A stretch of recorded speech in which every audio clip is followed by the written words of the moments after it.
महाराष्ट्रामध्ये त्यांचा एकच उद्योग आहे की विरोधी पक्षाच्या कार्यकर्त्यांवरती खोटे गुन्हे दाखल करायचे, पोलिसांना त्या संदर्भात दबावाखाली आणायचे आणि आमच्या कार्यकर्त्यांवरती खोटे गुन्हे टाकून त्यांच्यावरती तडीपाऱ्या लावायच्या आणि आपले मग पक्षाचे भाजपच्या कार्यकर्त्यांना मोकळं रान द्यायचे। याच्याशिवाय देवेंद्र फडणवीस पोलिसांचा कोणताही वापर करताना मला दिसत नाही। आजच माझ्याकडे माहिती आली की आमचे अहिल्यानगरचे आमचे प्रमुख कार्यकर्ते, युवा सेनेचे प्रमुख नाही अनिल राठोड जे आमचे आमदार होते 5 वेळा, त्यांचे चिरंजीव विक्रम राठोड यांच्यावरती सुद्धा अशा प्रकारचे खोटे गुन्हे दाखल करून त्यांच्यावरती कारवाई केली। त्यांचा संबंध काय, त्यांचा गुन्हा काय, पण कार्यकर्त्यांवरती, राजकीय कार्यकर्त्यांवरती, खास करून शिवसेनेच्या कार्यकर्त्यांवरती अशा प्रकारचे खोटे गुन्हे दाखल करून त्यांना शहरातून बाहेर जायला दहशत निर्माण करतात। अहिल्यानगरमध्ये मला आजच प्रकरण माझ्यासमोर आलेलं आहे। आमच्या अनिल राठोडांचे चिरंजीव ज्यांनी अहिल्यानगरमध्ये हिंदुत्वासाठी मोठं काम केलं, आज त्यांचा स्मृतिदिन आहे राठोडांचा 5वा, आणि त्यांच्या चिरंजीवाला अहिल्यानगरमध्ये येण्यास बंदी आहे कारण त्यांच्यावरती खोटे गुन्हे दाखल केले पोलिसांनी। हे फडणवीस यांच्या पोलिसांचं काम आहे।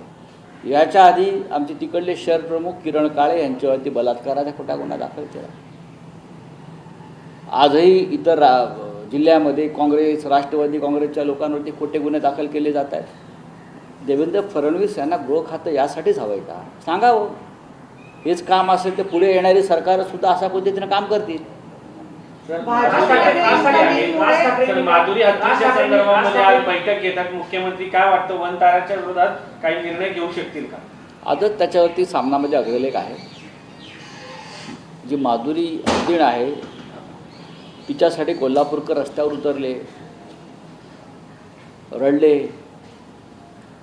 ही चांगली गोष्ट आहे, ही भूतदया चांगली आहे आणि त्या संदर्भात सर्वोच्च न्यायालयाचा एक निर्णय आहे आणि त्या निर्णयानुसार त्या माधुरी हत्तीणीला वनतारामध्ये नेलं आहे, तिला उपचाराची गरज आहे असं सांगण्यात आलं। आता हा निर्णय सर्वोच्च न्यायालय घेऊ शकेल।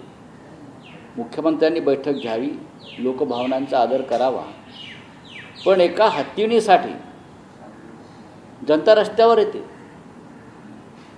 आणि जी जनता जिने भाजपला मतदान केलं,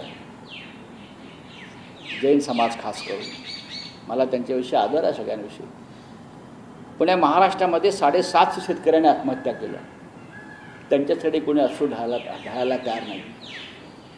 या महाराष्ट्रामध्ये बेरोजगारी वाढली आहे, बेरोजगार तरुण आत्महत्या करत आहेत, त्यांच्यासाठी कोणाला खंत वाटत नाही।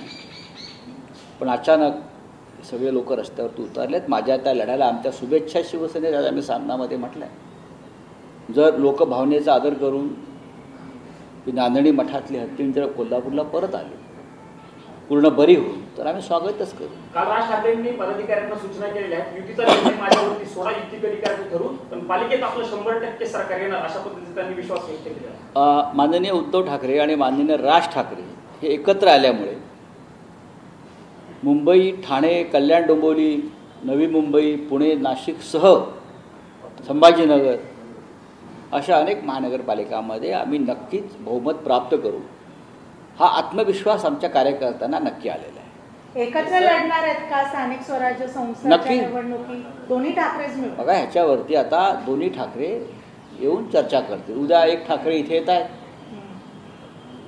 तुम्हाला परवा 11 वाजता भेटणार आहेत, ते 7 तारखेला सकाळी